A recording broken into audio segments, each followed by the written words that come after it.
Tell us a little bit about yourself, Allison. Well, I live outside of Portland, Oregon. I have been a high school English teacher for the past 11 years and have always done writing as a side hobby and something that's just been for me. And so this is the first book that I have ever shared with the world. Yeah. And that's kind of me in a nutshell. Mostly I just teach. Yeah. Well, teaching high schoolers, I feel like you deserve a medal of your own, an award. High schoolers are hard. They're actually my favorite kid group, though. If I had to be a teacher, that would be who I would choose to work with, because I feel like I love their personalities. I love how they're figuring things out. And I worked with high schoolers for a long time myself in my former career. So what is it like being a teacher by day, romance writer by night? Well, yeah, I love high school students. So and like, not only are they the only age group I would really want to work with, but I just genuinely enjoy them. I've loved being a teacher for the last 11 years. And for the past 2 years, I've been a romance novelist by night, teacher by day. And that's been tough. That has been a lot of work. And so this year I'm actually stepping out of the classroom just for a year, taking a leave of absence to work on writing a little bit, as not to tax my mental health too much. Wow. What does that look like? Does that feel good, or do you feel a little lost? I had a lot of panic at the end of last year. So at the end of the school year, I started feeling like, oh my gosh, what have I done? This is all I know. I've been a teacher for so long. I love it. So it wasn't a matter of, not wanting to teach anymore. It was just what made the most sense for me at this moment in my life. But this fall, I've been pretty at peace with that choice. Mostly, I think, because I have been so incredibly busy the last couple of weeks. I just can't imagine trying to do all of this and then also like prep for a new school year. Oh my gosh. I actually was thinking, I didn't know you took the leave. And when we were prepping for this, I thought, oh my gosh, how is she doing this? How is she even showing up and doing this interview when she's I wouldn't be able to. I'd be teaching right now. And so, it was definitely a really difficult choice to make, but I decided to just take 1 year to kind of figure things out. Can you imagine how different things will be a year from now? Yeah. You need this to really grow and ebb and flow, and yeah. Yeah, it's interesting. And it's the riskiest thing I've ever done, taking this. I'm not a risk taker. I like to play things very safe in my life. I've worked at the same school. I did my student teaching at the high school where I work, and then just worked there for 11 years, have mostly taught the same classes. I am definitely a creature of routine. And so it's all right, I guess at 34, I'm going to take the biggest risk of my life. Let's do it. Oh my gosh, tomorrow's never promised. We have to just be risk takers. Sometimes I feel like I'm the same. I like to play the cards safe and be really stable and all that. But sometimes the greatest leaps are just the best return on investment with ourself and our just art. You're basically an artist, such a great writer, by the way. I loved your book, but I feel like you'll come back even stronger. And we talked a little bit before the live that you have some more things coming in the hopper. So we'll talk about that in a minute, but we talked a little bit. Your students know you're an author. They're probably really excited. They're probably really bummed that you took a year off, but that's okay. They'll get over it. They'll be here now. Yeah, they were bummed. That was hard. But yeah. Oh, sorry, go ahead. No, let's talk a little bit about Deb and Charlie and the Charm Offensive. Oh my gosh. First of all, beautiful book. I love your cover. I know. I love it too. And I tried to match it today with my outfit. You nailed it. Nailed it. So, okay. Deb and Charlie, you touched on a little bit. Are you a Bachelor fan? I am. I'm a long-suffering fan of The Bachelor. Yes. I watch it despite my better judgment often. Hey, that's okay. Sometimes we just need a little Bachelor in our life. That's okay. So in the book, you talked about the reality dating show Ever After, which kind of nod to The Bachelor. I saw the little glimmers in there. I'm not a huge Bachelor fan, but I have watched it in the past. So I got that, even if you're not a huge Bachelor fan. And I loved all the twists and turns of this book. What was writing this book like for you? Where did you get inspiration from? And where did you come up with these character ideas? Yeah. So, I mean, the inspiration did come directly from The Bachelor. So I've been watching The Bachelor I watched it way back in the day when I was a teenager. And then I've been watching it pretty consistently for the last 10 years. And I have like a contentious relationship with it. At the end of every season, I'm always like, that's it. I'm done. They've crossed the line. I'm not coming back. Like there's always some, it's a problematic show. And so I always think I'm going to walk away and I always come crawling back. And I actually had the idea for this book while at work. 2 years ago, I teach seniors mostly, and they graduate early before the school year is over. And so I was in my classroom just like reorganizing things. I had no students. And we were Hannah B's season of The Bachelorette was on. And I kind of just started like thinking about that season. And I was like, man, what would happen if someone like me went on a show like The Bachelor? And like pretty quickly, I was like, ha ha ha, like that would never happen because people like me are not featured on reality dating shows. Like, even though like, a single person, and I could feasibly go on a reality dating show. I, have struggled with anxiety and depression my whole life. And I wasn't necessarily tending to those things very well 2 years ago. I'm queer. I wasn't out at the time. And so, and I don't look like someone who goes on The Bachelor. There were all these kind of things where I was like, that would never happen. And then I just sort of was like, but what if it did? Like, what would happen if someone like me went on The Bachelor? Like, under what circumstances would that happen? What would the reasoning be? And that was how Charlie was born as a character. It's just like I was having this like little like daydream while I was cleaning out file cabinets. And he was the sort of me under the things like that don't happen to me when I clean. Yeah, I don't know where it came from. That's awesome. That's a gift. But he was a great character. I don't like to give spoilers because I know you guys are buying the book, and I pulled it up so you guys can grab it. But Charlie was unexpected. And I love that about him, that he showed up and he wasn't what you thought. And I love that when authors do that in a book. It's not what you think.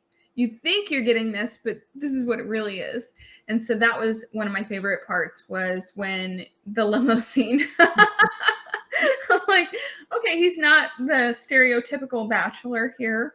Yeah. And that's what I love. And I love Dev. I love his character. And I like how he talks about mental health in there. You kind of glaze over that with him too. It's really important to address that. We talked a little bit about that before we hopped on here, is that the past 2 years have been really hard on so many people, and bringing light to anxiety and depression and things like that, and knowing that we're not alone, and bringing that elephant into the room and calling it out makes other people maybe not feel as alone with it, struggling too.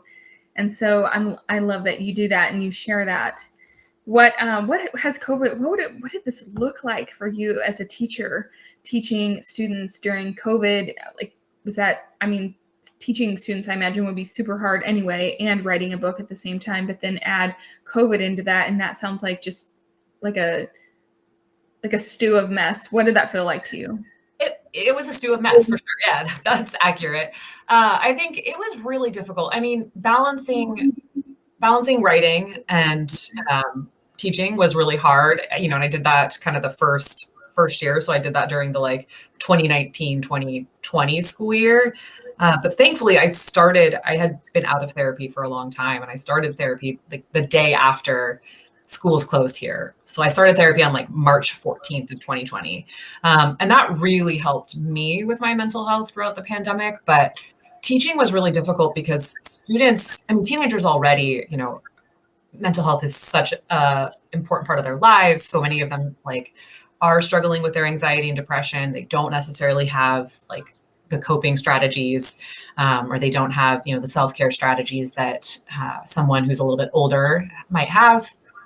And so it ended up being, though, that COVID exacerbated that to such a degree that really, I think about a month into online teaching, I started crying in front of my freshmen. They were doing nothing. Students weren't coming to class. They wouldn't turn on their cameras. They weren't doing any work. Nobody was doing work. I teach AP Lit seniors. They weren't doing work. I teach honors freshmen. They were doing nothing. And I sort of had this like breakdown and realized, because of my therapist, that I needed to just like reframe what we were trying to accomplish for the year. As much as I want students to learn and be ready for, you know, a lot of my students go to college, you know, and I want to make sure I'm teaching them the standards that they need to be successful readers and writers and critical thinkers. Their mental health was the most important thing. Like we all just needed to like get through that together. And so mental health ended up becoming kind of the primary focus of the class, and like doing mental health check-ins, doing projects that centered around mental health, incorporating like books that related to mental health into the curriculum. Because we just all we're just not in a good place. And so I think making connections and relationships with students became also a huge priority. So. And that's something you were like a beacon of light during that time that they won't forget. So maybe they look back at COVID time and think, well, we all look back and we're like, whoa. But maybe they look back and say, but she made it better. I hope so. Yeah.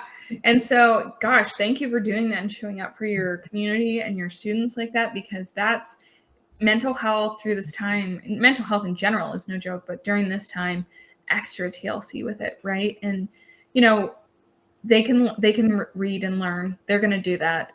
But gosh, we need them to be healthy. We need them to be healthy little humans for sure. So what was that like for you? Did you finish school and then go home and just write all night? Like, did you have a schedule? What was that time like for you? Yeah. So before COVID, I would teach all day in person and then come home and immediately like put on my sweatpants, like, and sit on my couch with my laptop and write. And then during COVID, I would sit here all day and I would teach from right here. And then I would still sit here and write. So I like never left this chair. I was just in here all the time. It was so much harder because at least when I was teaching in person, it was still really difficult. And I was, working like 16-hour days if you added together both parts. But at least I got to do it in different locations. So in COVID, it was just me, this computer here, this office, and it got a little stale. Well, at least you have a pretty background. Thank you. I also the rainbow of colors, so beautiful. Thank you. I got way into book buying during. That's impressive. I was there. Yeah, I was like, I'm supporting like local businesses. That was how I justified my takeout habits as well. It was just like I'm just going to support you while you feed me. I'm spending no other money because I'm never leaving my house. So, yeah. Hey, books and food, you cannot go wrong. Cannot go wrong. That is awesome. So what are you currently working on? What's in the hopper for you? So my next book is called Kiss Her Once for Me. And it will come out also with Atria. So that'll come out fall of 2022. And it is a sapphic Christmas rom-com. So like a Hallmark Christmas movie, but about two women falling in love. And it takes place in Portland where I live. And I'm really excited about it. Okay, I love a good rom-com and I love a good Christmas book. Yes. Why does it have to come out so far away? I mean, partially because it is not done being edited. So, and I'm pretty lucky, like having them come out a year apart. I'm pretty lucky for that. But it's a long while. Yeah. It's a long while. So that is being edited. Are you working on something else? Well, right now I am deep in those edits for book 2 because I have a deadline for my editor coming up. And then I'm working on like a couple different projects and we'll see kind of which one I try to move forward with. Ooh, that sounds fun. Like what speaks to you the most? Yeah, what speaks to me the most, kind of what speaks to my agent the most. We'll have a conversation where we kind of talk about future planning and things and see where to go from here. Ooh, I love that. Love that. Thank you. If you could fast forward 5 years, where do you see yourself as a writer? I mean, are we talking like realistically or are we talking like dream scenario? I don't like realistic. Let's dream. Perfect. I'm a romance writer, so dream scenario sounds perfect. Bigger the better. 5 years from now, I would hope that like my 5th book is about to come out. That would be ideal. I would love to be able to write a book a year. I think that's about feasible for what I can do. I would love to, still, of course, be writing queer romance. That's what I'm most interested in. And I'm really excited to write or have my first sapphic love story published. And I have a couple others in the works. And I don't know, I would hope that I've continued to connect with readers, because that has been just absolutely the most rewarding part of this experience, is hearing from people who felt represented by discussions of mental health in the Charm Offensive, or felt represented, by the discussions of sexuality and the asexual spectrum in this book. So that would be kind of my ideal dream for myself. Well, I love that you show up, and I love for you to show up for this community and the way that you do, and you are just a gem. So, other than The Bachelor, since your book is based on a show, what else do you like to watch? Ooh, I mean, honestly, lately I have been watching an embarrassing amount of reality television. I think that like my brain just can't handle much else. So I love The Circle is my absolute favorite. And if you haven't, like, that is. I linked your books down below. Let's talk about some of those. Yeah. Okay. So some of these I had never heard of, so I was really excited about. And The Weather Girl. Everyone keeps talking about that. Yes, by Rachel Lynn Solomon. She's so wonderful. And Shaminda, I think I said your name right, says hello. Oh, thank you. And then you said Incense and Sensibility. I actually have that, and I'm going to have Sonali Dev on the show next month. So I'm really excited. She's wonderful.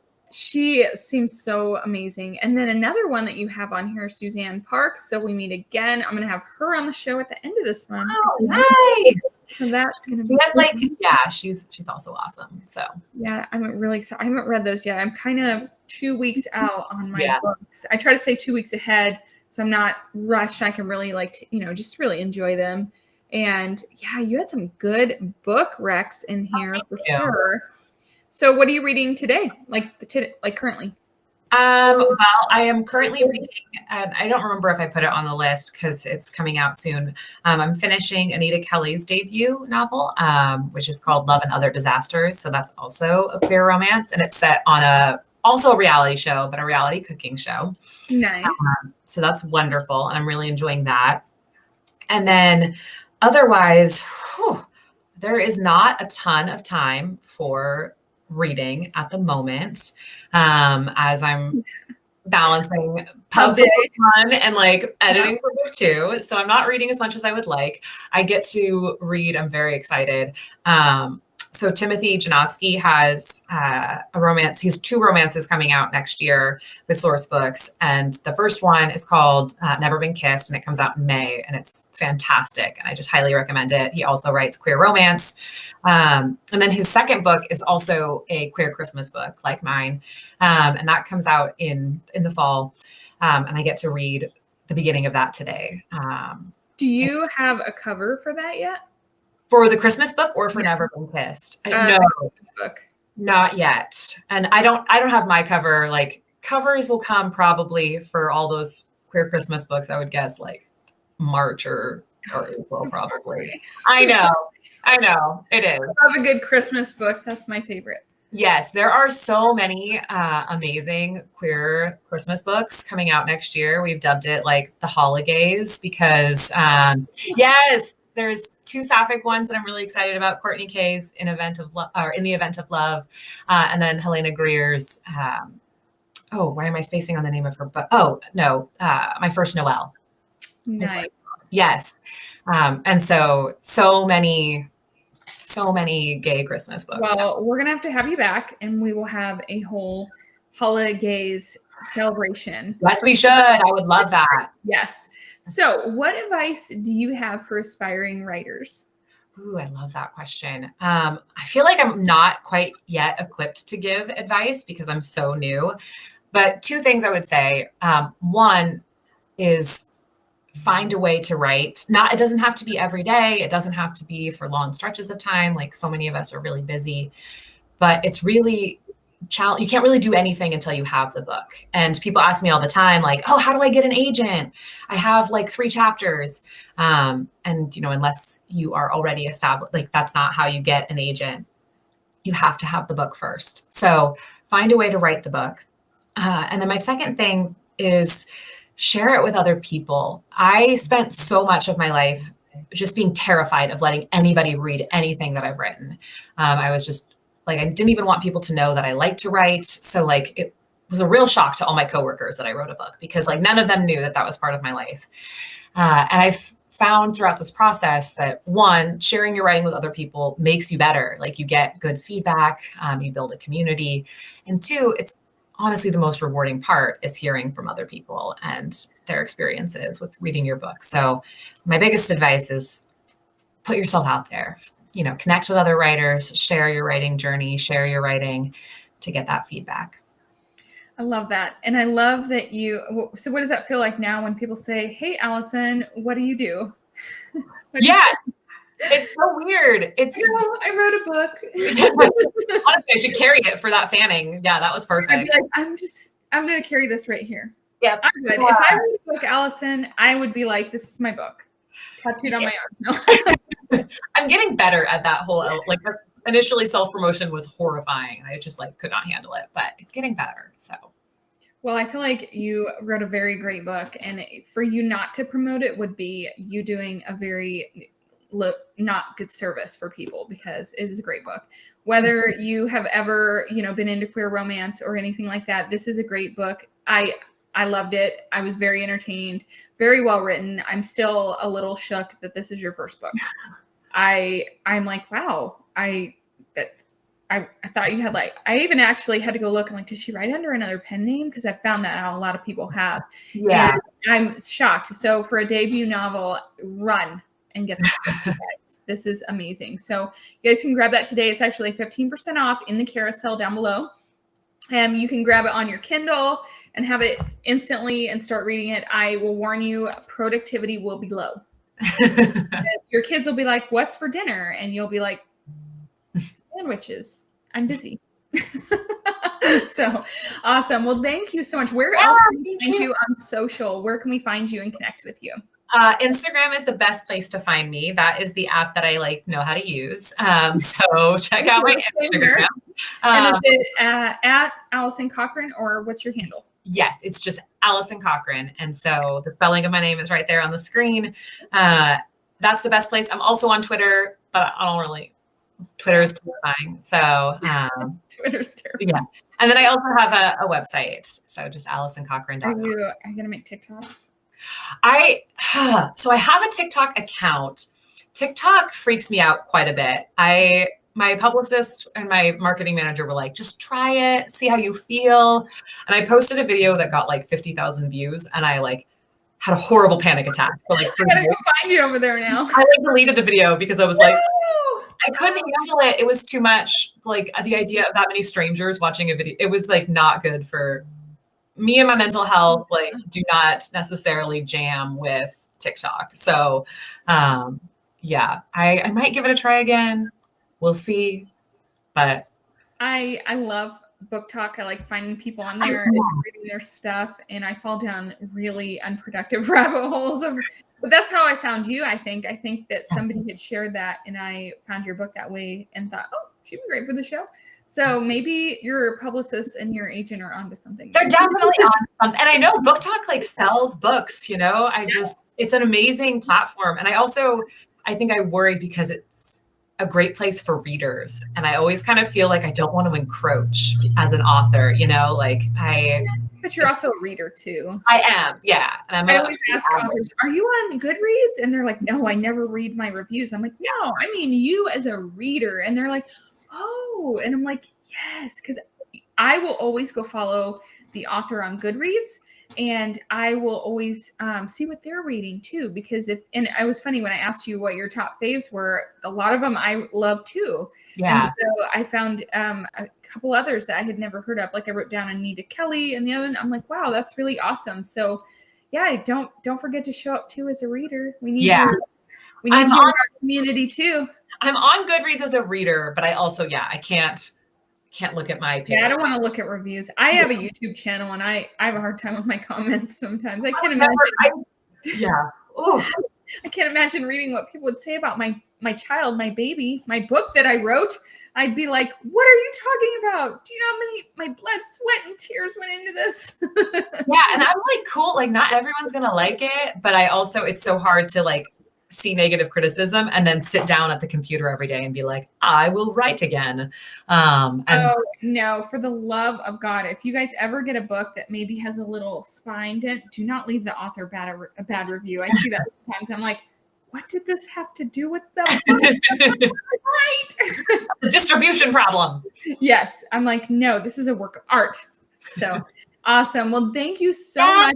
I'm going to encourage you to do TikTok because you actually do really good Instagram stories. So that's why I asked if you're on TikTok. Okay. Because I like your stories. So Thank everybody you. follow Alison Cochrun on Instagram and grab her book down below. Love to support you. Congratulations on your new debut book. And thank you for being a part of the show. Oh my gosh, of course. Thank you so much for having me. All right. Stand by.